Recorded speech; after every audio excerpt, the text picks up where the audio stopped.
Nuestra historia comienza en el año 1525. Por aquel entonces, el Sapa Inca del Tahuantinsuyo era Huayna Cápac, considerado oficialmente como el 12º Inca y recordado principalmente por llevar al imperio incaico a su máximo esplendor, logrando expandir sus fronteras desde el sur de la actual Colombia hasta el centro del actual Chile y del Océano Pacífico hasta la cuenca del Amazonas. Huayna Cápac había dedicado los últimos años de su reinado a pacificar el borde norte del imperio cuando cayó repentinamente enfermo de viruela, una enfermedad que había sido introducida de Europa desde la llegada de los primeros exploradores de los viajes de Cristóbal Colón.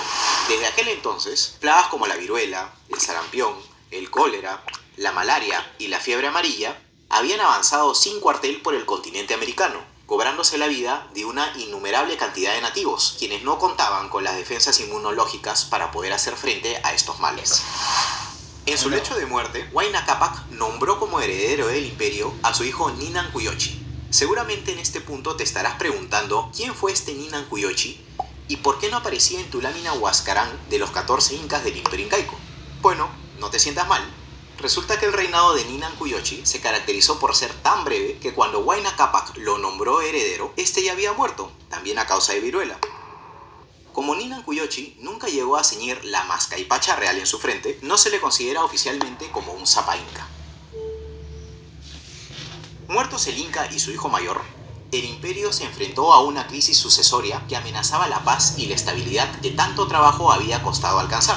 Verá, al igual que con las monarquías europeas, en el incanato el poder era pasado del padre al hijo. Sin embargo, si el Inca resultaba tener múltiples hijos con diferentes esposas, las costumbres incaicas no reconocían los derechos del hijo mayor. En cambio, en el imperio incaico se esperaba que ante un conflicto de sucesión fuera el hijo más listo, valiente y hábil quien terminara imponiéndose, sea por la fuerza o a través del favor y reconocimiento de la élite cusqueña. Incluso si el Inca llegaba a designar un heredero, no había garantías de una transición pacífica.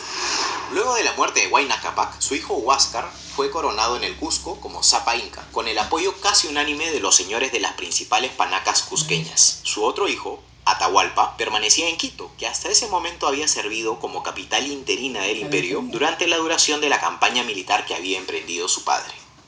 Atahualpa y Huáscar eran medios hermanos que provenían de diferentes familias reales, y según relatan las fuentes, eran de personalidades completamente opuestas. Mientras que Atahualpa exhibía un ávido interés por los asuntos militares y se mostraba extremadamente severo, Huáscar no tenía mayor interés por la conquista militar, y aunque sería recordado por cometer actos igual de crueles a los de su hermano, al parecer lo suyo eran los excesos. Atahualpa no asistió a los ritos funerarios de Huayna Cápac ni a la coronación de Huáscar en el Cusco, seguramente consciente de que podría terminar haciéndole compañía a su padre en el otro mundo. Y aunque al parecer en un inicio Atahualpa intentó congraciarse con su hermano, el que no fuera al Cusco despertó las sospechas inmediatas de Huáscar, quien enfurecido por la ofensa decidió iniciar una campaña militar contra su hermano para consolidar su autoridad sobre el imperio de una vez por todas. Es así como daría inicio a la Guerra Civil Inca. Sin embargo, los números no estaban precisamente a favor del legítimo Inca, pues Atahualpa tenía consigo a las tropas de su padre, un ejército veterano que había pasado los últimos años en constantes enfrentamientos, dirigido además por los 3 generales más experimentados del imperio, Calcuchimac, Quisquis y Rumiñahui. Huáscar no tenía nada similar, por lo que tuvo que recurrir a la leva de nativos para poder hacerse con un ejército. Aún así, Huáscar tomó la iniciativa y envió a sus tropas hacia el norte del imperio al mando de su general Atoc, el Zorro, quien se batiría en combate contra las fuerzas de Atahualpa al sur de Quito. A pesar de algunas victorias iniciales menores, las fuerzas huáscaristas serían finalmente derrotadas y Atoc acabaría siendo capturado, torturado y su cráneo sirviendo como copa para Atahualpa. Aprovechando el momento, los generales de Atahualpa, Quisquis y Calcuchimac comenzarían a empujar lentamente a la fuerza de Huáscar hasta llegar a las afueras mismas del Cusco. El incontenible avance de los ejércitos de Atahualpa y los constantes reveses militares sufridos por los generales de Huáscar hicieron que el Inca tomara finalmente la decisión de liderar personalmente a sus tropas, reunidas de todos los extremos del Tahuantinsuyo. La batalla decisiva se libraría al sur del Cusco, en Huanacopago, ubicada en la actual Lima. Allí, las fuerzas huáscaristas lograrían una importante y rotunda victoria contra el ejército de Atahualpa. Sin embargo, siendo esta vez su poca experiencia militar, Huáscar decidiría no a las fuerzas de Quisquis y Calcuchimac, prefiriendo acampar en Huanacapaca para celebrar su triunfo. Esta decisión terminaría costándole muy caro, Replíquense. porque permitiría a los generales de Atahualpa reagrupar sus tropas y tender una emboscada.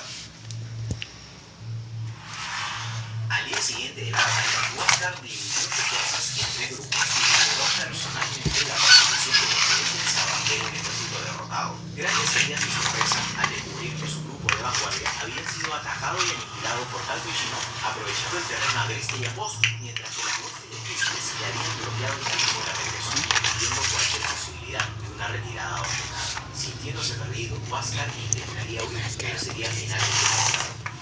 Por su parte, Calpuchímac llegó de nuevo a Huanacopampa, pero esta vez disfrazado de Huáscar. El tercer ejército de Huáscar, que se había quedado estacionado en el campamento como reserva, salió a recibirlo alegremente y completamente desarmado, situación que sería aprovechada por el ingenioso general para masacrarlos sin problemas, por lo que las tropas realistas lograrían el triunfo. Huáscar fue despojado de su túnica, armas e insignias reales, las que serían enviadas a Atahualpa en señal de victoria, mientras que el propio Huáscar también emprendería su lento camino a pie hacia el norte, donde afrontaría la ira de su hermano.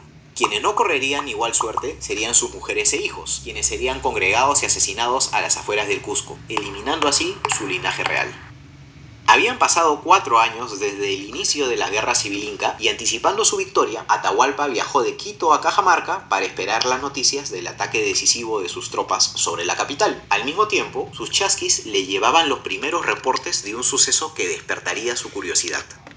Según sus mensajeros, extraños forasteros de rostro barbudo habían llegado a la costa norte del imperio en inmensas casas flotantes. Estos personajes iban montados en grandes bestias nunca antes vistas y usaban varas con el poder de generar truenos y nubes de humo. Según sus informes, los forasteros que habían llegado a Tumbes se abrían paso saqueando, torturando y matando a los jefes locales.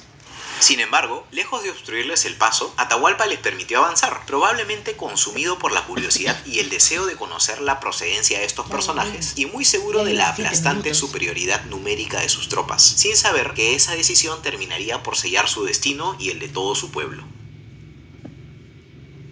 Acompáñanos en el siguiente episodio.